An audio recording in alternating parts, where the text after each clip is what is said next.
बोलो जयकारा बोल मेरे श्री गुरु महाराज की जय। आनंद भोजनालय।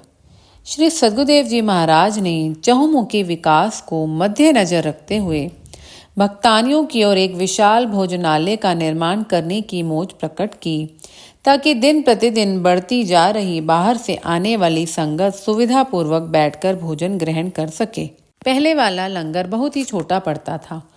संगतों को लंबी कतारों में खड़े होकर काफी समय तक प्रतीक्षा करनी पड़ती थी। भक्त वत्सल करुणानिधि महाप्रभु जी ने इस असुविधा को दूर करने के लिए श्री मंदिर परिसर के मार्ग में कुछ बगीचों को हटाकर स्वयं निज कर कमलों से इसकी नींव का उद्घाटन किया। यह विशाल भवन 1 वर्ष में ही बनकर तैयार हो गया। इस भोजनालय में एक और ऊंचा स्थान ऐसा बनाया है जहां पर भोजन का सामान, रोटी, दाल, सब्जी, चावल अथवा भंडारे में बनने वाले अन्य सामान रखा जा सके। पुनः साथ ही प्रत्येक वस्तु की पूर्ति हेतु सेवक जन सामान लाते रहते हैं ताकि सबको गर्म भोजन मिल सके। पूरे हॉल में बीच बीच में से निकलने का स्थान और संगतों के बैठने के लिए 4 फुट चौड़ा प्लेटफॉर्म नुमा स्थान बनाया गया है, जहां पर बैठ के सब भोजन ग्रहण कर सके। भोजन बांटने वाले सेवक प्लेटफॉर्मों के बीच में छोड़ी गई जगह से सुविधापूर्वक भोजन वितरित करते हैं। सेवक जन सबके साथ मृदु मधुर भाषण करते हैं। इतनी सुचारू व्यवस्था से स्वयं ही सबका मन यहाँ बैठकर भोजन ग्रहण करने को करता है। आवास स्थान से यह भोजनालय दूर होने पर सब शरणागत यही कहते थे कि इतनी दूर भोजन करने कौन जाएगा। इस भोजनालय के समीप ही बाइयों, प्रचारिकाओं एवं स्थायी निवासियों के लंगर के लिए अलग से स्थान बना दिया गया है। देखा यही जाता है कि पर्वों पर जब यह भोजनालय कुछ दिन के लिए खुलता है तो यहाँ के प्रबंध को देखते हुए हजारों का जन समूह होने पर भी शरणागत, स्थायी निवासी, गुरमुख संगतें, बाइयां एवं प्रचारिकाएं उल्लास पूर्वक यहाँ भोजन ग्रहण करने आते हैं। प्रातः काल की श्री आरती पूजा के पश्चात महाप्रभु जी ने यहाँ कृपा करके इसका शुभ मुहूर्त किया। पावन वचनों की अमृत वर्षा करते हुए श्री मुख से फरमाया, श्री दरबार की प्रत्येक कार्यवाही में गुरमुखों का ही हित समाया होता है। महापुरुष सदैव जीव कल्याण के लिए ही तत्पर रहते हैं। गुरमुखों को भक्ति और रूहानियत का लाभ मिल सके, वे अपनी आत्मा का उद्धार कर सकें, इसी हेतु ही यहाँ सारी रचना रचाई जाती है। सेवा का सिलसिला चलाया जाता है ताकि गुरमुख जन इसमें हिस्सा लेकर अपने समय को कृतार्थ कर सकें। आज जो इस भोजनालय का निर्माण हुआ है, यह भी गुरमुखों की ही सेवा रंगलाई है। बाहर से आने वाली संगत अब यहाँ बैठकर शांति से लंगर ग्रहण करेगी। गुरु घर की दाल रोटी अमृत करके जान, जग के 36 भोज्य पदार्थ इसके नहीं समान। जो गुरमुख यहाँ बैठकर श्रद्धा व प्रेम से लंगर ग्रहण करेंगे, उनकी शारीरिक व्याधियां तो दूर होंगी ही, मन भी आनंदित रहेगा। श्री वचनों के पश्चात महाप्रभु जी ने लंगर का थाल मंगवाकर स्वयं भी बड़े प्रेम से भोग लगाया। प्रसाद वितरित हुआ और प्रेमियों ने गुरु महिमा एवं सतगुरु के उपकारों के भजन गाए। इस भोजनालय का निर्माण हो जाने से एक ही समय में हजारों की संख्या में संगतें बैठकर सुविधा पूर्वक भोजन ग्रहण करती हैं।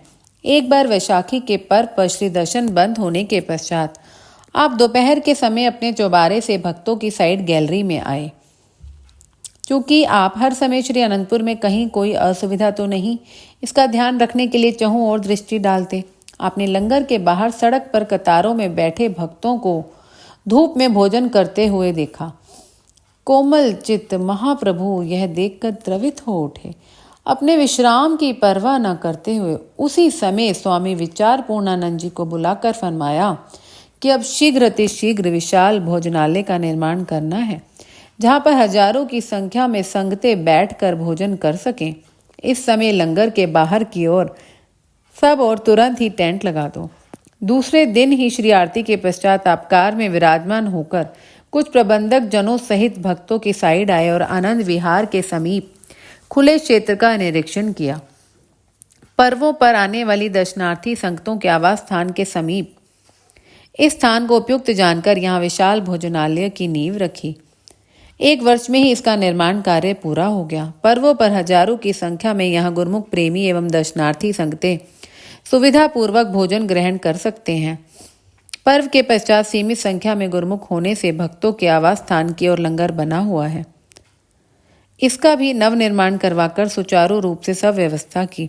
यहाँ पर महात्मा भक्त दोनों समय लंगर में जाकर ही अमृतमय प्रसाद भोजन ग्रहण करते हैं। परम हितैषी श्री सद्गुरुदेव जी महाराज की कृपा से हर नगर, गांव एवं स्थान पर सत्संग भवन बने हुए हैं, जहाँ से गुरुमुख प्रेमी सेवा, सत्संग और भक्ति का लाभ उठाते हैं। दो प्रेमी भक्त आश्रम की सेवा पर जाते और वहां पर हित चित से सब सेवा कार्य निपटा कर आते। उनके साथ 13-14 साल के उनके बच्चे भी सेवा किया करते थे। जब भी वे अपने अभिभावकों से शीघ्र घर लौटने के लिए कहते तो वे उन्हें समझाते कि श्री दरबार की सेवा अगर हितचित व लगन से करो तो अवश्य ही श्री गुरु महाराज जी स्वयं आकर दर्शन भी देते हैं और वचन भी फरमाते हैं। यह बात उनके दिल में घर कर गई। वे परस्पर यही कहते कि हम भी अब निश्चित से सेवा करेंगे। भगवान जी हमें परीक्षा में भी उत्तीर्ण करेंगे और हमारे पास आकर हमें दर्शन देंगे। वे बच्चे अपने माता पिता के साथ श्री अनंतपुर में श्री दर्शन के लिए आए। उनकी सेवा लंगर में बर्तन धोने की लगाई गई। गुरु पूर्णिमा का पर्व था। अन्य सभी गुरुमुख श्री दर्शन खुलने पर सत्संग भवन में चले गए। बच्चे वहीं लंगर में सेवा करते रहे, क्योंकि उनके दिल में एक ही लगन थी कि सेवा करते हुए श्री प्रभु जी हमें अवश्य दर्शन देंगे। सत्संग भवन में सत्संग प्रवचन और श्री दर्शनों का कार्य संपन्न हुआ। महाप्रभु जी की अद्भुत लीला कुछ ऐसी हुई कि उस दिन कोई भी गुरुमुख पुनः सेवा के लिए न आया। ये चारों बच्चे बर्तन साफ करते रहे। श्री सद्गुरुदेव जी महाराज कार्यक्रम के पश्चात अपने आवास स्थान पर चले गए। कुछ समय पश्चात एकदम ही आप महात्मा परम योगानंद जी, महात्मा आत्मदयानंद जी, महात्मा योग सत्यानंद जी को साथ लेकर लंगर में आए। उन बच्चों के पास कुर्सी पर विराजमान हो गए। मस्त हुए बच्चे अपनी सेवा में इतने व्यस्त थे कि उन्हें कुछ भी भान न हुआ। आपने उनको अपने पास बुलाया और पूछा, कहाँ से आए हो और किसकी संगत के हो, कौन सी कक्षा में पढ़ते हो। श्री प्रभु जी को अपने सम्मुख पाकर बच्चों की खुशी का पारावार न था। उन्होंने श्री चरणों में मत्था टेका। उन्हें अपने कर कमलों से प्रसाद देकर आपने फरमाया, महात्मा जी इनकी सेवा की लगन ही हमें यहाँ खींच लाई है। महात्मा जी के हाथ में गुलाब जामुन का डिब्बा देकर फरमाया कि ये अपनी सेवा करते रहें और इनके मुंह में गुलाब जामुन डालते जाओ। जब सारा डिब्बा खाली हो गया तो पुनः उनसे पूछा कि और कुछ खाना है। कुछ अन्य गुरुमुख भी वहां पहुंच गए और इस मधुर लीला का रसपान करने लगे। सबको आशीर्वाद देकर आप अपने कक्ष में चले गए। बोलो जयकारा बोल मेरे श्री गुरु महाराज की जय।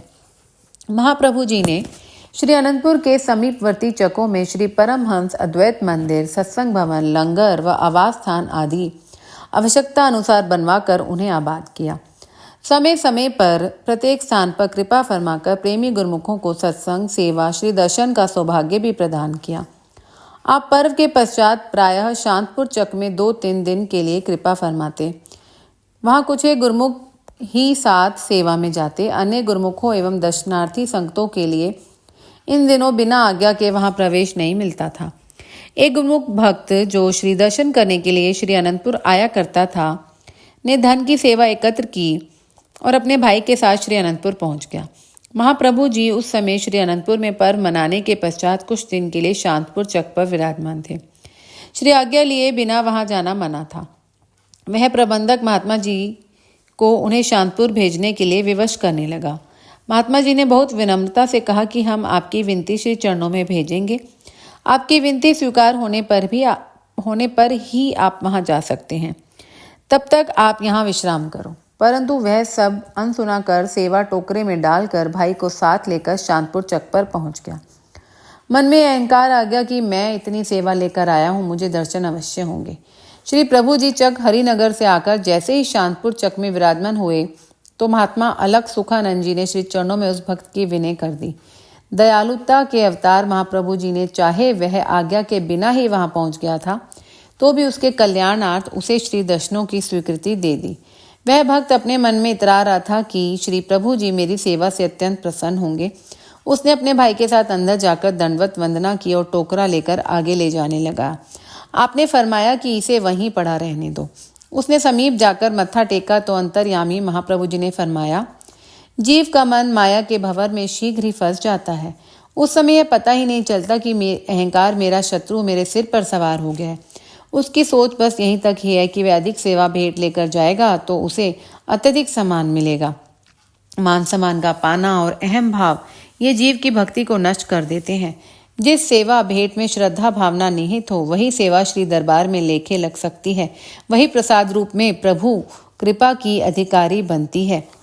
अहम भाव से की गई सेवा का यहाँ कोई स्थान और मूल्य नहीं। आपने महात्मा जी को संबोधित करते हुए फरमाया, महात्मा जी इसे प्रसाद दो और यह जैसे ढका हुआ टोकरा लाया है वैसे का वैसा ही साथ वापस ले जाए। उसने पुनः विनय की, प्रभु आप कृपा करके इसे स्वीकार कर लो। महाप्रभु जी ने फरमाया, इसमें से हमें कुछ भी अपेक्षित नहीं। महात्मा जी के अधिक समझाने पर वह उस टोकरे को उठाकर बाहर ले गया। पश्चाताप ने जोर डाला, उसके मन का अहम भाव आंसुओं में बहने लगा। पास खड़े महात्मा जी भी अभी असमंजस में पड़े यह सोच ही रहे थे कि श्री प्रभु जी ने इस भक्त जी की सेवा स्वीकार क्यों नहीं की कि इतने में महाप्रभु जी ने महात्मा जी को कहा कि बाहर जाकर देखो वह भक्त क्या कर रहा है। महात्मा जी जब बाहर आए तो उस समय उसका भाई उससे कह रहा था, मैंने तो तुम्हें पहले ही कहा था कि महापुरुष तो केवल भाव ही चाहते हैं, फिर हमें बिना श्री आज्ञा के यहाँ नहीं आना चाहिए था। प्रेम अश्रु बहाते हुए उसने महात्मा जी से विनय की, मेरे मन का अहम भाव अब मुझे कचोट रहा है।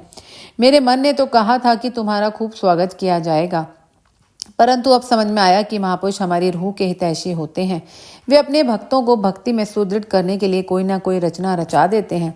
अब इस टोकरे में मेरा कुछ नहीं है, सब प्रभु का दिया हुआ ही तो है। मैं हाथ जोड़कर प्रार्थना करता हूँ कि इसे आप ले जाकर भेंट कर दो। महात्मा जी ने अंदर जाकर उसकी हार्दिक वेदना की विनय श्री चरणों में सुनाई।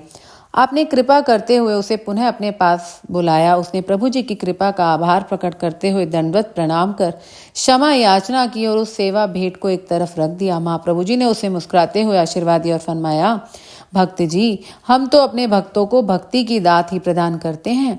यदि कहीं भक्ति में नुकसान हो रहा हो तो वह हमें गवारा नहीं। फिर अहंकार तो सबसे बड़ा शत्रु है, इसलिए अहम भाव त्याग कर अब भजन सुमरन करो और भक्ति कमाओ। सत्य तो यह है कि श्री सद्गुरुदेव जी महाराज हर पल हर क्षण अपने सेवकों की हर प्रकार से संभाल करते हैं। सेवकों के मन में सेवा का, धन का, मान का अथवा किसी अन्य प्रकार का अहंकार ना आ जाए, उनकी भक्ति में किसी प्रकार की कोई कमी ना आए। महापुरुष अपनी कृपा का वरद हस्त रखकर अपने वचनों से सदैव उन्हें सचेत करते रहते हैं। बोलो जयकारा बोल मेरे श्री गुरु महाराज की जय।